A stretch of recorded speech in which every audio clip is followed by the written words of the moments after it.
जय श्री कृष्ण दोस्तों, life style with God में आपका स्वागत है। दोस्तों, यहाँ पर हम श्रीमद् भगवत गीता के तीसरे अध्याय का अध्ययन कर रहे हैं, जिसका नाम कर्मयोग है। आज हम तीसरे श्लोक का अध्ययन करेंगे। इस प्रकार अर्जुन के पूछने पर भगवान उनका निश्चित कर्तव्य भक्ति प्रधान कर्मयोग बतलाने के उद्देश्य से पहले उनके प्रश्न का उत्तर देते हुए यह दिखलाते हैं कि मेरे वचन व्यामिश्र अर्थात मिले हुए नहीं हैं, बल्कि सर्वथा स्पष्ट और अलग अलग हैं। श्री भगवान उवाच लोकेस्मिन् दुविधा निष्ठा पुरा प्रोक्ता मया नघ ज्ञान योगेन सांख्यानाम कर्म योगेन योगिनाम।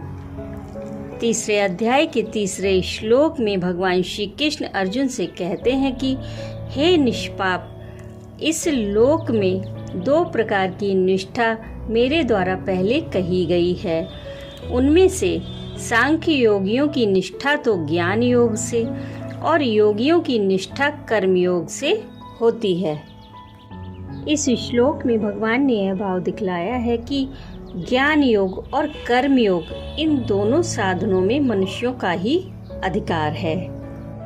प्रधानता से साधन की स्थिति के दो भेद होते हैं। एक स्थिति में तो मनुष्य आत्मा और परमात्मा को अभेद मानकर अपने को ब्रह्म से अभिन्न समझता है, और दूसरी में परमेश्वर को सर्वशक्तिमान संपूर्ण जगत के कर्ता हर्ता स्वामी तथा अपने को उनका आज्ञाकारी सेवक समझता है।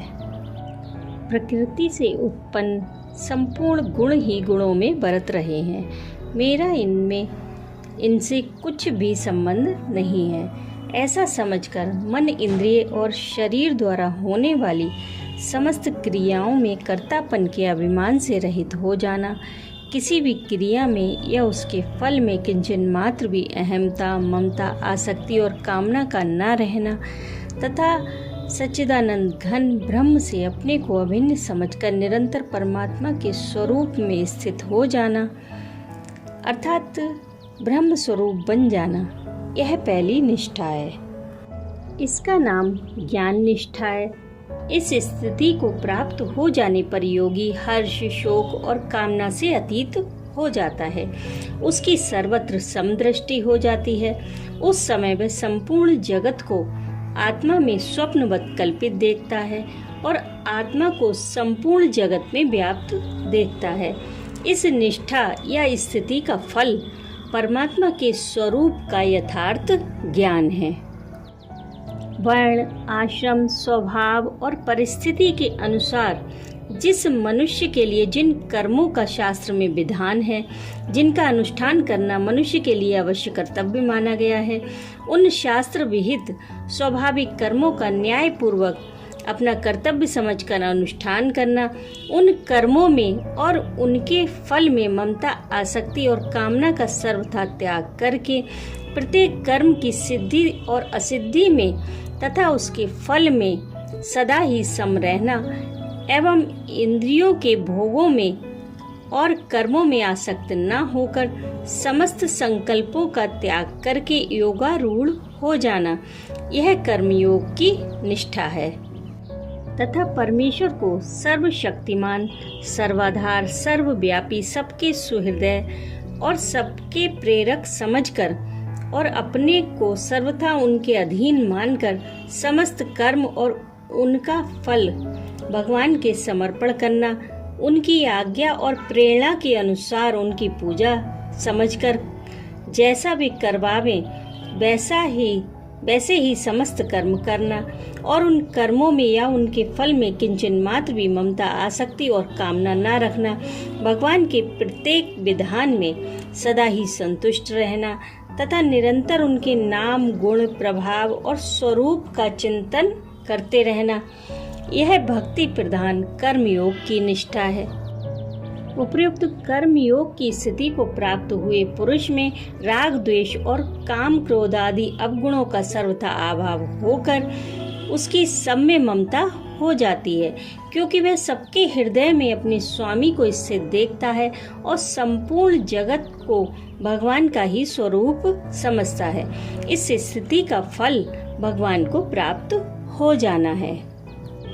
2 प्रकार की निष्ठाएं मेरे द्वारा पहले कही गई हैं। इस कथन से भगवान ने यह भाव दिखलाया है कि ये 2 प्रकार की निष्ठाएं मैंने आज तुम्हें नई नहीं बतलाई हैं। सृष्टि के आदि काल में और उसके बाद भिन्न भिन्न अवतारों में मैं इन दोनों निष्ठाओं का स्वरूप अलग अलग बतला चुका हूँ तथा दोनों का विभाग करने के लिए 39वें श्लोक में स्पष्ट रूप से यह भी कह दिया है कि इसके पूर्व मैंने सांख्य विषयक उपदेश दिया है और अब योग विषयक उपदेश कहता हूँ।